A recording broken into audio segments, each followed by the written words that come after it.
Hey guys, welcome to Digital Versus. Umidigi Plus E versus Umidigi Z1 Pro. These two phones are both fairly similar specs, both with the Helio P20, 6 gigs of RAM, 64 gigs of onboard storage, and 5.5-inch 1080p displays. But the Plus E came out at the beginning of December 2016, while the Z1 Pro came out at the beginning of July 2017. So how does 8 months between releases affect performance? Well, let's find out. Okay, so we have the Umidigi Plus E on the left and the Umidigi Z1 Pro on the right. Now both of these internally are very similarly spec'd. Both of them are running the MediaTek MT6757, which is also known as the Helio P20. So that is an octa-core processor. Now it's marketed as being at 2.3 GHz, but it's interesting that CPU Z reports this as 2.34 GHz, while the Z1 Pro is 2.39 GHz. Both of them are running the Mali T880 graphics. Both phones also have 5.5-inch 1080p displays with 6 gigs of RAM and 64 gigs of onboard storage. Now the Umidigi Plus E came out at the end of November, beginning of December 2016, while the Umi Z1 Pro came out at the end of June, beginning of July. So there is a difference in the Android version. We've got Android 6 over here and Android 7 over here. So we've already run a whole bunch of benchmarks on these phones, so now we're just going to go straight into having a look at the results.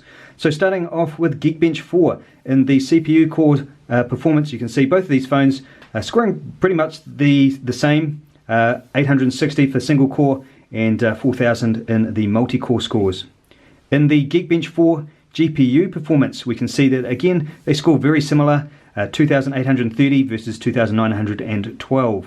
Moving now into Antutu. Okay, so the Antutu scores, again, also very similar. Just under 64,000 on the Umidigi Plus E and just under 65,000 on the Z1 Pro. So a little bit more performance here on the Z1 Pro.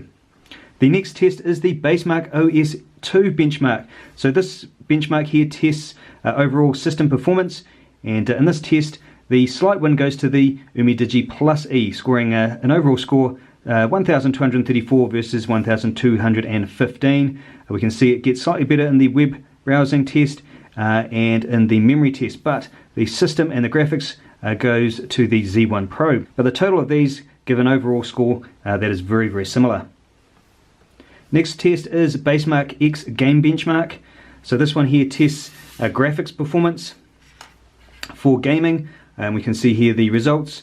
The one here going to the Z1 Pro, scoring just under 20,000 points, whereas the Plus E scores just over 17,000 points.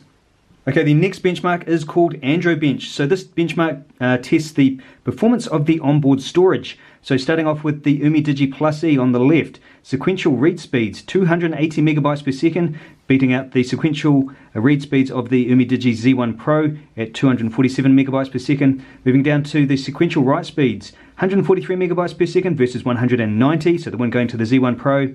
Random read speeds, 39 megabytes per second versus 57, again going to the Z1 Pro. Random write speeds, 11.8 megabytes per second versus 18.5 megabytes per second, so again the win goes to the Z1 Pro.